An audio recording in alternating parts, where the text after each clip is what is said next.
A Primeira República foi um período dominado pelas oligarquias rurais. Mas, afinal, o que isso significa? Oligarquia é um grupo de pessoas que concentram todo o poder em suas mãos, e nesse caso, eram os grandes cafeicultores e fazendeiros que controlavam a política no país. Mas, para entendermos melhor esse período tão importante da história do Brasil, precisamos voltar lá para a Proclamação da República, em 1889.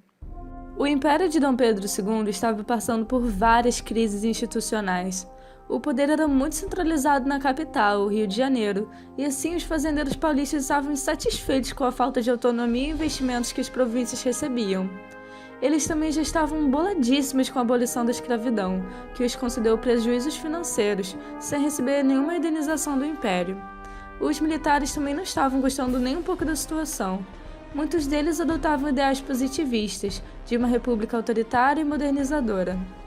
Diante dessas crises, no dia 15 de novembro de 1889, Marechal Deodoro da Fonseca proclama a República. Assim se seguiu a República da Espada, quando o exército assumiu o governo. No entanto, não durou muito tempo, porque tinha gente poderosa de olho, se articulando para assumir a presidência.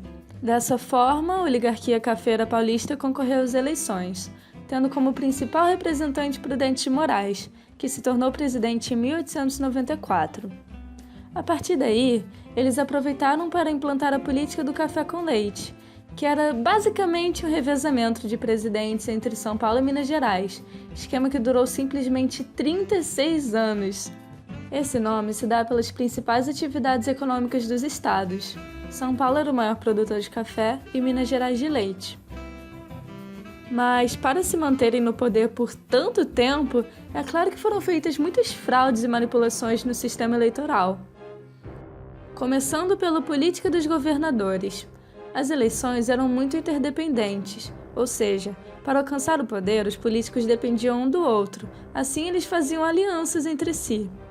O presidente, para ser eleito, oferecia apoio político e financeiro aos governadores de estado, em troca de votos. Já os governadores de estado faziam a mesma coisa, oferecendo verbas e benefícios aos coronéis, que retornavam em forma de votos da população. Mas, afinal, quem eram esses coronéis? Esse título era dado geralmente a grandes fazendeiros que obtinham muito prestígio social, político e econômico na área rural.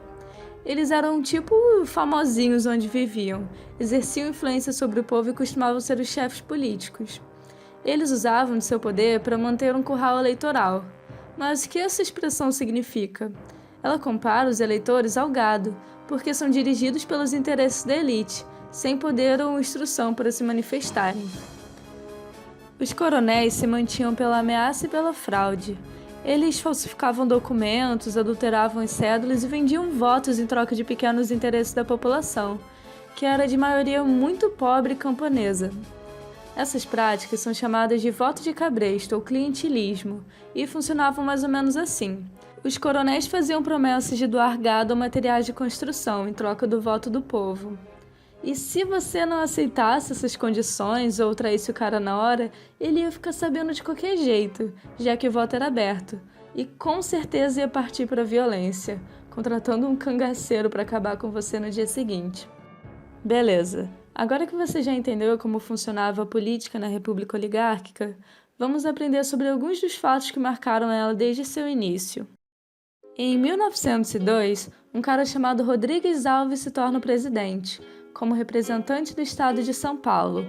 Ele já era popular por ter participado da anexação do território do Acre, que antes era da Bolívia. Essas terras prosperavam muito com a extração e exportação da borracha na Amazônia, então foi um bom negócio. Mas voltando ao Rodrigues Alves, ele era bem burguesinho e tomou várias medidas para modernizar o país, como a promoção de obras de saneamento, a reurbanização do Rio de Janeiro, a expansão da malha ferroviária e o incentivo à imigração e fixação de estrangeiros no campo. Mas voltando à reurbanização da capital, o prefeito do Rio, Pereira Passos, cismou que a cidade deveria ser a Paris brasileira e por isso implementou medidas para diminuir as doenças provocadas pela falta de saneamento básico e embelezar a cidade, tornando ela mais atrativa para estrangeiros. Para isso, ele botou abaixo vários cortiços do centro do Rio, que eram as moradias precárias onde viviam os mais pobres. Assim, eles foram expulsos e passaram a migrar para os morros, onde ficavam os terrenos mais baratos e pouco habitados, o que deu origem às favelas. Os gringos tinham receio de vir para o Rio não só porque o centro da cidade era feio, mas principalmente por causa das epidemias de varíola e febre amarela. Para acabar com isso de vez, Oswaldo Cruz, que era responsável pelo Departamento de Saúde Pública, realizou brigadas sanitárias e campanhas de vacinação obrigatória. Acontece que o povo não tinha nenhum conhecimento sobre as vacinas. Eles não foram ensinados sobre como elas funcionavam, achando super suspeito um agente sanitário do nada invadir sua casa e te injetar uma substância contra sua vontade. Dessa forma, o pessoal se rebelou, quebrando bondes e atacando prédios públicos, o que ficou conhecido como Revolta da Vacina. Mas voltando à produção cafeeira, ela estava crescendo muito com a fixação da mão de obra estrangeira no campo. Cresceu tanto que a quantidade de café disponível se tornou maior que a demanda dos consumidores, ou seja, ocorreu uma crise de superprodução. Para conter o prejuízo que os fazendeiros estavam sentindo no bolso, com a redução dos preços das safras no exterior, foi organizado o Convênio de Taubaté. Nele, a solução que os cafeicultores encontraram foi essa: os governadores iam comprar o excesso de café produzido e assim ficaria tudo bem. Agora, vamos avançar um pouquinho para o governo de Marechal Hermes da Fonseca, em 1910. Ele era militar e logo implantou a política das salvações, com o objetivo de tirar o poder das mãos dos grandes fazendeiros que comandavam as oligarquias e colocar no lugar alguém que fosse submisso ao governo dele, assim iniciando a centralização política. Durante o governo de Hermes da Fonseca também ocorreu a Revolta da Chibata. Foi um motim organizado pelos soldados da Marinha em embarcações militares na Baía de Guanabara, protestando contra os castigos físicos que recebiam, principalmente a chibatada. Vale lembrar que muitos dos marujos tinham origem pobre e escrava, sofrendo muito com a desigualdade social e racial existentes na Primeira República. A revolta não teve muitos resultados. Mesmo depois do Marechal Hermes proibir os castigos, os rebelados foram altamente punidos e torturados. Nesse tempo, também ocorreu a Guerra do Contestado. Foi mais ou menos assim. No sul, existiam sertanejos muito pobres. Viviam sob a opressão dos grandes fazendeiros e da Brasil Railway. A empresa ferroviária tinha outros interesses naquelas terras e eventualmente tentou expulsar os nativos dali, causando uma grande revolta. Os povoados que se rebelaram ficaram conhecidos como contestados e tinham como líder uma figura religiosa chamada José Maria. O governo federal enxergou José Maria como um risco à ordem e segurança da região, assim alimentando a guerra. Como resultado, muitos sertanejos foram mortos, mesmo tendo resistido até o fim. Marechal Hermes da Fonseca governou até 1914, quando foi sucedido por um mineiro chamado Venceslau Braz. Peraí, volta um pouquinho. Você ouviu isso? 1914, quando iniciou a Primeira Guerra Mundial. O Brasil estava neutro na guerra, até que os submarinos alemães decidiram bombardear 2 dos nossos navios. Assim, Braz enviou tropas militares, um grupo de aviadores e um corpo médico para combater ao lado dos aliados.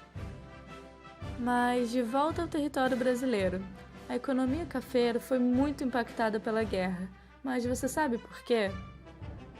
A Europa, obviamente, estava bem ferrada, e no meio de todos esses bombardeios e crises, tomar café era a menor das prioridades, o que diminuiu a exportação do produto. Os europeus eram os que mais compravam do nosso café, e agora que todo o dinheiro deles estava voltado à produção de armas e equipamentos, o nosso mercado caiu totalmente. Com a economia do café em crise, alguns empreendedores usaram essa oportunidade para investir nas próprias indústrias brasileiras, já que estava muito complicado e caro de importar as mercadorias europeias. Além disso, as ideias socialistas da Revolução Russa estavam chegando ao Brasil, influenciando bastante um carinha chamado Luiz Carlos Prestes. Guarde bem esse nome. Prosseguindo com os fatos que marcaram a Primeira República, temos o governo do mineiro Arthur Bernardes, em 1922. Ele já era o queridinho das oligarquias e famoso por combater os rebeldes do povoado de Canudos, em 1897. Uma guerra muito importante que detalhei melhor nesse vídeo aqui. Mas voltando ao nosso querido Arthur Bernardes, quando a República Velha começou a se enfraquecer. O mundo estava super movimentado, com a circulação de diferentes pensamentos e inovações. Assim acontece a Semana de Arte Moderna, onde vários artistas como Tarsila do Amaral e Anita Malfatti se reuniram para criar um conteúdo verdadeiramente brasileiro, sem influência dos clássicos europeus. Com o fim da guerra, países do mundo inteiro se aproveitaram para fortalecer suas forças militares. Menos o Brasil, já que o governo não repassava ao exército as verbas para as necessidades militares básicas, como armamentos, cavalos e salários. Diante disso tudo, os tenentes se organizaram em um movimento contra o governo para reconquistar o poder militar perdido na República Velha. Uma das suas primeiras ações foi a revolta do 18 do Forte de Copacabana, quando 17 tenentes e um civil pegaram em armas e marcharam em direção à sede do governo. Eles sofreram muita repressão, morrendo 16 deles no forte tiroteio. Em 1925, o movimento tenentista se reorganizou, agora liderado pelo capitão gaúcho Luiz Carlos Prestes e o major paulista Miguel Costa. Assim, criaram a coluna Prestes Miguel Costa, um movimento guerrilheiro que percorreu por 11 estados brasileiros, convocando pessoas a se juntar a eles pelo fim da República Oligárquica. O movimento ganhou o apoio da população por onde avançava, mas é claro que também despertou o ódio dos coronéis, que realizaram fortes perseguições. Após 2 anos de marcha, eles conseguiram desestabilizar alguns cafeeiros, e para fugir das ameaças, os integrantes se exilaram no Paraguai e na Bolívia. Luiz Carlos Prestes foi para a Argentina, onde entrou em contato com as obras de Karl Marx e Engels, e assim se descobriu comunista, tendo planos de implantar o regime no Brasil. Ele causou bastante, e você com certeza vai voltar a ouvir falar sobre ele na Era Vargas. Em 1926, o paulista Washington Luiz assume a presidência, e junto a ela todos os problemas que a República Oligárquica estava acumulando. Ainda levou o bolo da crise de 29, com a queda da Bolsa de Valores de Nova York, ocasionando a maior crise financeira da época. Não satisfeito, Washington Luiz quis implantar mais treta ainda. Ele indicou para ser seu sucessor outro paulista, o Júlio Prestes. Não, ele não é parente do Carlos Prestes. Desse jeito, Washington Luiz rompeu com a política do café com leite, já que agora estava na hora do presidente ser um mineiro. Assim, o presidente do estado de Minas ficou boladíssimo e chamou toda a galera que estava insatisfeita para criar a Aliança Liberal. Ele contava com tenentistas, empresários, industriais, a classe média, mas principalmente os militares. Esse era um partido de oposição que tinha como proposta reformar a política e a economia do país. A ideia deles era declarar o voto secreto, as reformas trabalhistas e medidas protecionistas a outros produtos nacionais além do café. Assim, eles lançaram Getúlio Vargas como presidente e João Pessoa como vice. As eleições aconteceram em março de 1930 e o resultado foi favorável à chapa do paulista Júlio Prestes. Tudo bem, até que em julho,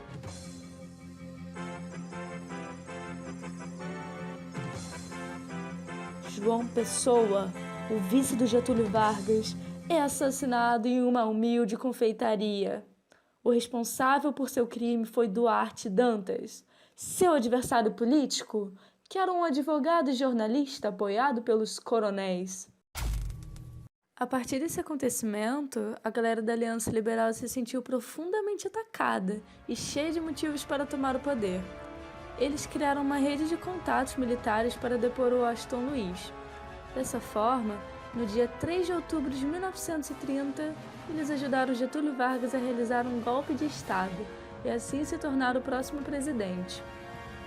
Esse acontecimento ficou conhecido como Revolução de 1930 e deu início à Era Vargas. Porém, esse assunto fica para um próximo vídeo. Eu espero que esse vídeo tenha te ajudado para sua prova de amanhã. Se você gostou, compartilhe com seus amigos no grupo da turma, deixe seu like e faça um comentário que eu fico muito feliz. Obrigada e até a próxima!